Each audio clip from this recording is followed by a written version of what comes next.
Hi everyone, welcome back. आज की इस वीडियो के अंदर हम करने वाले print culture and the modern world full chapter complete करेंगे इसी वीडियो के अंदर। And this is a audio book, like आपको वीडियो देखने की ज़रूरत नहीं है। You have to just listen whatever I am saying and आप उसे सुन लेना and you would be done. ठीक है, so let's begin. And I hope आपको इस वीडियो को देखने के बाद इस चैप्टर में तो कोई डाउट नहीं रहने वाला है। सो स्टार्ट करते हैं। पहली जो प्रिंटेड बुक्स थी तो 594 एडी से शुरू हुई थी चाइना में वुड ब्लॉक प्रिंटिंग, जिसके थ्रू बनी थी अकॉर्डियन बुक्स। शांघाई जो है हब बना था, printing hub of China.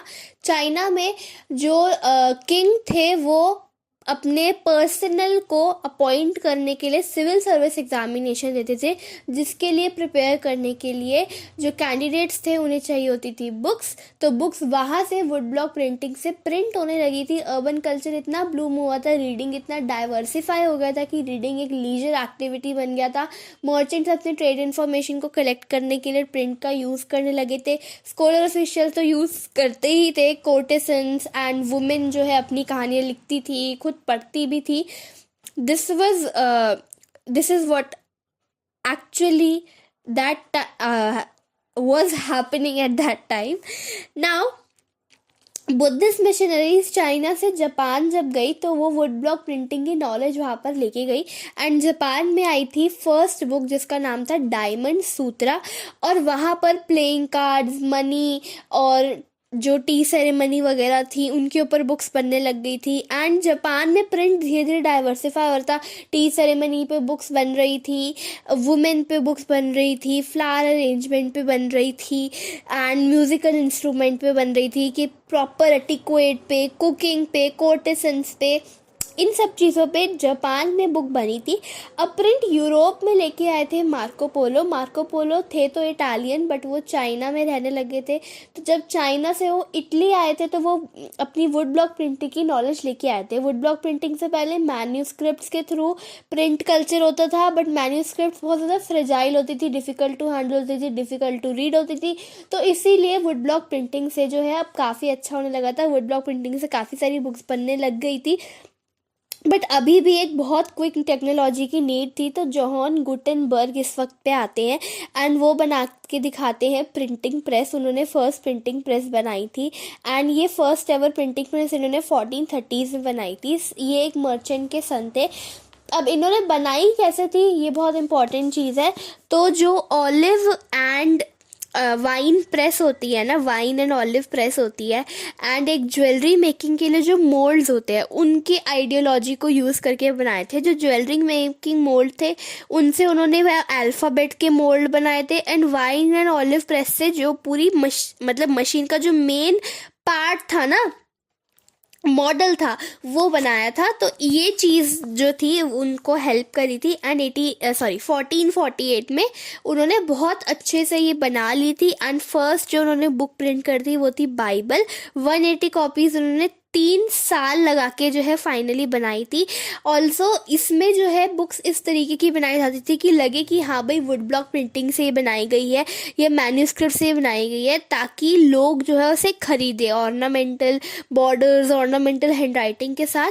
And क्या किया जाता था, बुक्स में ना स्पेस छोड़ जाता था थोड़ा सा ऊपर।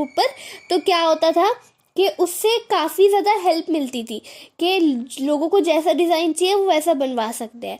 और पहले यूरोप में बुक्स जो थी वो एक्सपेंसिव पेपर पे होती थी, एक जिसको हम कहते हैं वेलम, जो कि पार्चमेंट स्किन ऑफ एनिमल से बनता था, और स्टूडेंट्स एंड मर्चेंट्स के लिए अलग होती थी जो थोड़ी सस्ती होती थी।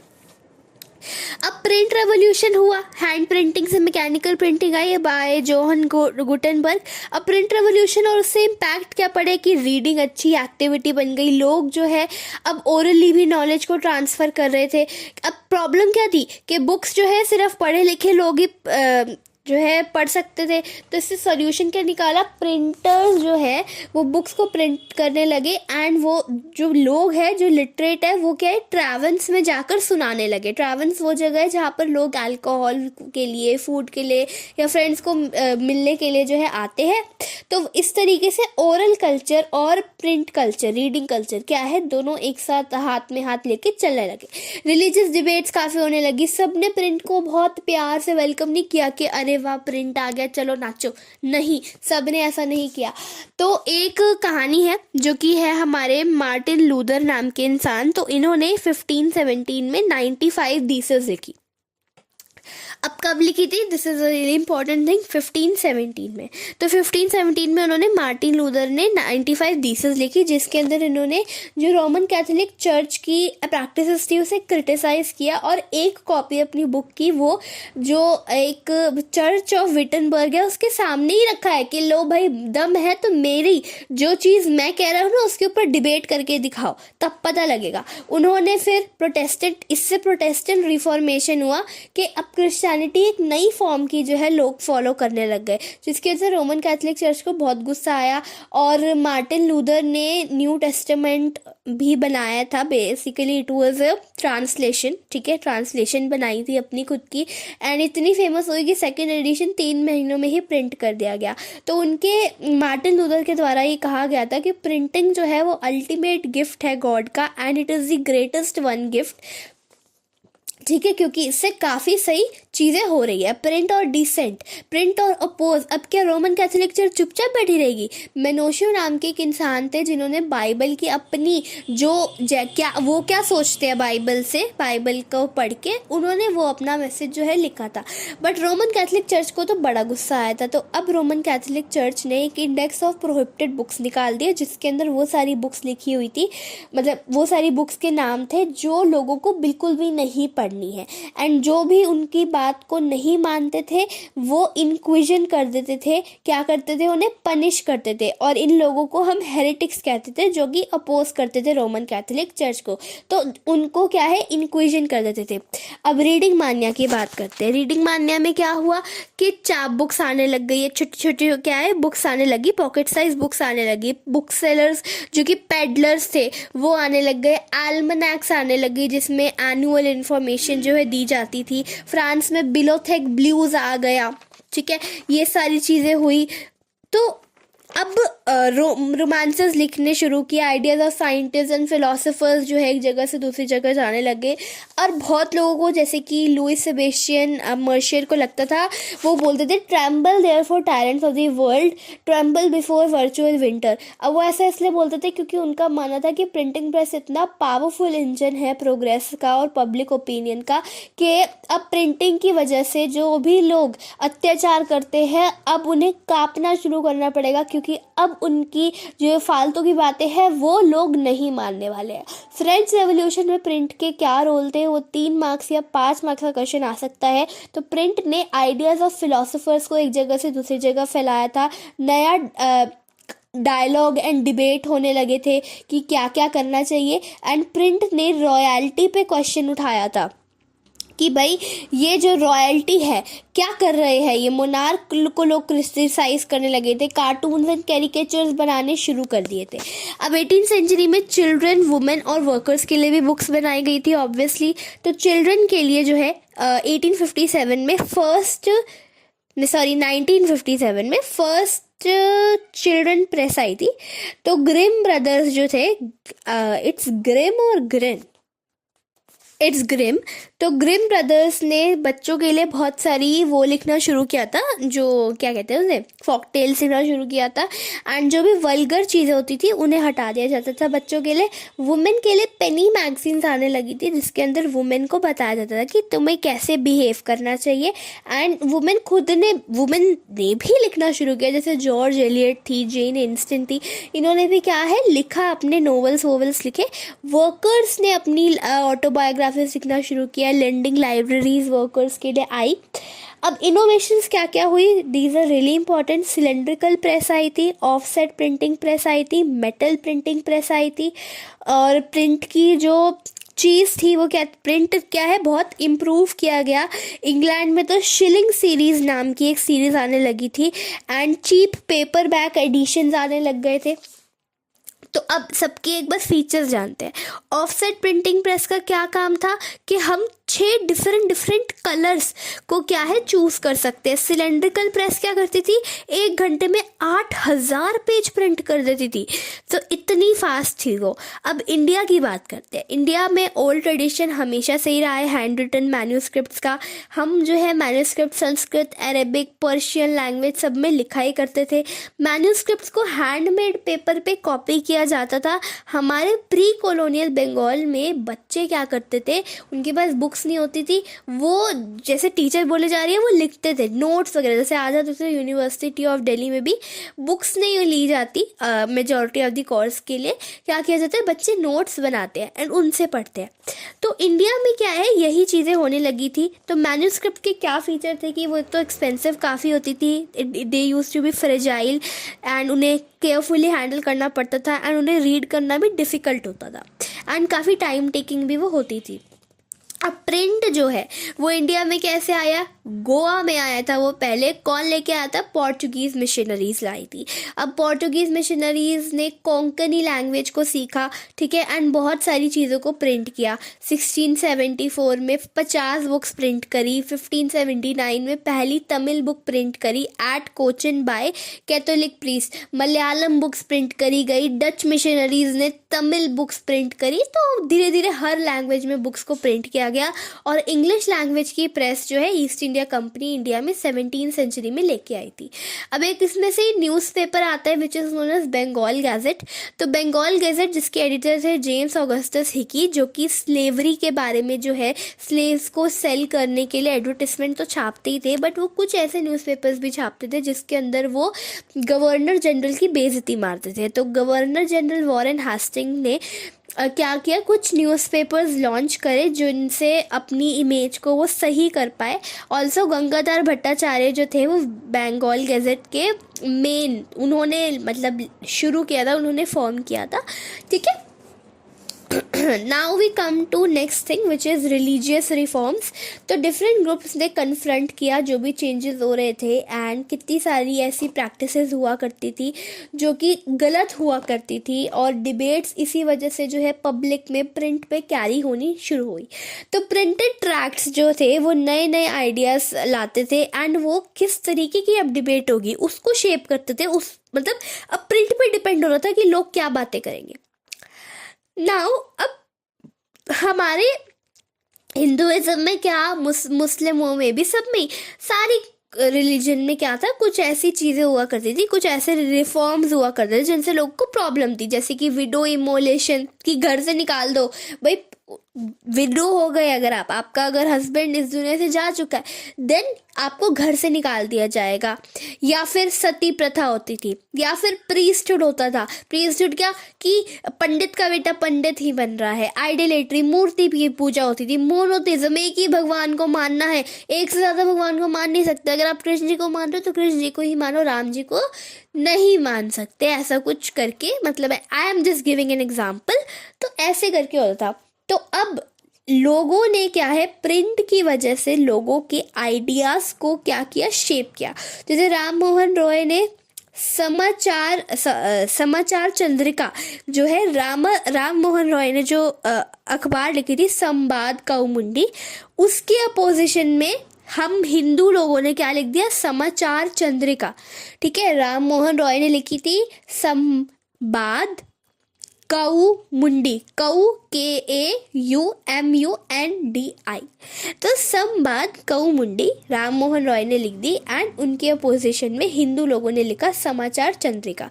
अब 1822 में 2 नए पर्शियन न्यूज़पेपर आए, जम-ई-जहाननामा एंड शमशुल अकबर। इसी तरीके से 1822 में एक बॉम्बे समाचार करके न्यूज़पेपर आया जो कि एक गुजराती न्यूज़पेपर था। अब हम बात करते हैं उलामा की। अब नॉर्थ इंडिया में जो लीगल स्कॉलर्स थे इस्लाम धर्म के, मतलब जो इस्लाम धर्म को मानते थे, जिन्हें हम उलामा कहते हैं, वो ये सोचते थे कि प्रिंट की वजह से जो कॉलोनियल रूलर्स है वो मुस्लिम लोगों को रिलीजन कन्वर्जन के लिए कह देंगे कि भाई मुस्लिम से अब तुम हमारे धर्म को मानने लग जाओ। तो अब उन्हें डर लगने लग गया था, तो उन्होंने लिथियोग्राफिक प्रेसेस का यूज़ किया and Persian and Urdu translation of Holi book क्या है न्यूज़पेपर में छापने लगी, विच इज़ बेसिकली कुरान। तो उसकी पर्शियन और उर्दू ट्रांसलेशन जो है छापी, और उन्होंने एक दियोबंद सेमिनारी करके बनाई, ठीक है, जिसमें उन्होंने बहुत सारे फतवाज बनाए, जिसके अंदर मुस्लिम लोगों को उन्होंने बताया कि तुम्हें कैसे अपनी ज़िंदगी को रोज़ जीना है, मतलब क्या क्या एक दिन में तुम्हें करना है, कि कितनी बार नमाज पढ़नी है, या जो भी चीज़ें जो भी होती है इस्लाम धर्म में। तो 19वीं सेंचुरी में क्या हुआ कि मुस्लिम सेक्ट्स और सेमिनारीज जो है आने लग गई, एंड जो मेन चीज़ थी जिसकी वजह से ये हो पाया वॉज दी उर्दू प्रिंट, क्योंकि जो इस्लाम धर्म के लोग हैं आज भी आप देखते हो उनको उर्दू बहुत अच्छे से आती है इन इंडिया, ठीक है। अरेबिक काफ़ी कम लोगों को आती होगी। Now we come to Hindus. अब मुस्लिम लोग की बात करें, हिंदू लोग की बात करेंगे, तो पहला प्रिंटेड एडिशन आया था रामचरितमानस का, तुलसीदास जी के लेके आए थे, जिसके चीप एडिशंस इतने मार्केट में फैल गए थे। 1880s में नवल किशोर प्रेस लखनऊ में और श्री वेंकटेश्वर प्रेस बॉम्बे में बनी थी, जिससे रिलीजियस टेक्स्ट वर्नेक्युलर लैंग्वेजेस में प्रिंट करे गए थे, जो कि इलिटरेट मैन एंड वुमेन भी रीड कर सकते थे। तो इसीलिए प्रिंट ने कॉन्फ्लिक्ट्स को स्टिम्युलेट करा, ठीक है, और लोगों को कनेक्ट किया। न्यूज़पेपर्स ने न्यूज़ को कन्वे किया। तो हमने क्या पढ़ा भाई, मुस्लिम लोगों ने दियोबंद सेमिनारी बनाई and Urdu and Persian translation लेके आए, फतवास बनाए। हिंदू लोगों में रामचरितमानस आई तुलसीदास जी की, उसके अलावा ऐसी बहुत सारी चीप पेपर बैग आने लग गए प्रिंट्स। नवल किशोर प्रेस और श्री वेंकटेश्वर प्रेस आए, जो कि इलिटरेट मैन एंड वुमेन भी पढ़ सकते थे। नाउ नए तरीके के पब्लिकेशंस में क्या क्या आने लग गए, कैलेंडर्स बनने लग गए, लिरिक्स शॉर्ट स्टोरीज बनने लग गई, essays, articles and visual culture भी आने लग गया, कि पेंटिंग एंड पोस्टर बन रहा है, कार्टून्स एंड कैरिकेचर्स बन रहे हैं, ये सब चीज़ें होने लग गई थी। अब वुमेन एंड प्रिंट की बात करते हैं। अब यार यहाँ पे ना बड़ी अजीब सी चीज़ हो रही थी। जो कंजर्वेटिव घर थे, जो कि ओल्ड सोच वाले हैं, उसमें जो मुस्लिम लोग हैं उनका मानना है कि अगर वुमेन एजुकेट हो गई तो फिर वो मुस्लिम धर्म के अगेंस्ट चली जाएगी। एंड हिंदू वुमेन का मानना था, मतलब हिंदू लोग का मानना था कि अगर वुमेन ने एजुकेशन ले ली तो वो विडो बन जाएगी, यानी कि विधवा बन जाएगी शादी करने के बाद। तो अब इसके अगेंस्ट काफ़ी सारे रेबल राइटर्स थे, जैसे कि राज सुंदरी देवी जी थी, जिन्होंने एक बुक लिखी थी जिसका नाम था अमर जीबान। उसके अलावा उन्होंने एक कैलाश काशिनी देवी थी, देवी, ठीक है, इन्होंने लिखा कि किस तरीके से वुमेन के साथ अनजस्ट ट्रीटमेंट होती है। एक मुस्लिम गर्ल थी जिसकी फैमिली चाहती थी कि भाई तुम ना अरेबिक कुरान पढ़ो, बट उसे नहीं समझ आती थी, तो उसने फिर भी जो है अपनी लैंग्वेज जो उसे समझ आती थी उसमें कुरान पढ़ी। ताराबाई शिंदे एंड रामाबाई पंडिता ने लिखा about miserable lifes of Hindu women, ठीक है। एक हिंदी प्रिंटिंग जो है वो तो 1870s के बाद सीरियस हुई, जिसमें women education, widowhood, window remarriage और नेशनल मूवमेंट के बारे में इश्यूज डिस्कस होते थे। अब राम चड्डा ने क्या लिखा, राम चड्डा ने वुमेन के बारे में लिखा स्त्री धर्म विचार, जिसके अंदर उन्होंने वुमेन को सिखाया कि भाई तुम्हें कैसे ओबीडियंट वाइफ्स बनना चाहिए। खालसा ट्रैक्ट सोसाइटी ने भी इसी तरीके से चीप बुकलेट्स पब्लिश करी। बंगाल में एक पूरा एरिया सेंट्रल कलकत्ता बाटला जो था वो डिवोट कर दिया गया था प्रिंटिंग ऑफ पॉपुलर बुक्स में, जो कि पेडलर्स लेके जाते थे ताकि वुमेन रीड कर सके। अब लेट 19th सेंचुरी में वुडकट्स एंड इल्यूमिनेटेड लिथोग्राफी के थ्रू जो है बुक्स बननी शुरू हो गई थी। अब जो गरीब लोग थे उनके लिए चीप बुक्स बनाई जाती थी और पब्लिक लाइब्रेरीज आ गई थी। अब ज्योतिबा फूले ने गुलामगिरी लिखी, B.R. अम्बेडकर और पेरियार रामास्वामी नायकर ने भी काफ़ी सारी चीज़ें लिखी। काशी बाबा ने लिखा छोटे और बड़े का सवाल, पोएम्स लिखी गई अंडर दी सच्ची कविता टैग, ठीक है। तो ये सब चीज़ें जो है हुई थी फॉर पुअर पीपल और the backward people. Now we come to print and censorship. तो 1798 से पहले ईस्ट इंडिया कंपनी इतनी कंसर्न नहीं थी सेंसरशिप के बारे में, बट बाद में जब कंपनी को थोड़ा थोड़ा लगने लगा कि भाई ऐसा तो कुछ तो कर रहे हैं ये लोग, तो फिर उन्होंने थोड़ा सा प्रिंट को करा सेंसर, बट उसके बाद उन्हें वो भी हटा दिया। बट फिर 1878 में वो वर्नाक्युलर प्रेस एक्ट लेके आए, जिससे आयरिश प्रेस लॉज बने, जिससे गवर्नमेंट को राइट्स मिले कि अब तुम रिपोर्ट्स को सेंसर कर सकते हो जो भी वर्नाक्युलर प्रेस है। मतलब बेसिकली अगर तुम नहीं मान रहे हो तो तुम्हारी जो प्रिंटिंग मशीन है उसी को ही हटा दिया जाएगा। बट फिर भी इंडियंस रुके नहीं। जब पंजाब रेवोल्यूशनरीज के साथ गलत हुआ था तो बाल गंगाधर तिलक ने उनके बारे में केसरी लिखा, जिसके ऊपर एक फिल्म भी बनी थी, जिसकी वजह से उन्हें जेल में डाला गया था। यानी कि प्रिंट का रोल जो था नेशनलिज्म में काफ़ी ज़्यादा था। I hope you understood this whole chapter. अगर वीडियो पसंद आई हो तो प्लीज़ इसे लाइक करिएगा, and if you need more audio books like this so do tell me in the comments. I will see you in the next one, like in the next video. Thanks for watching and bye bye.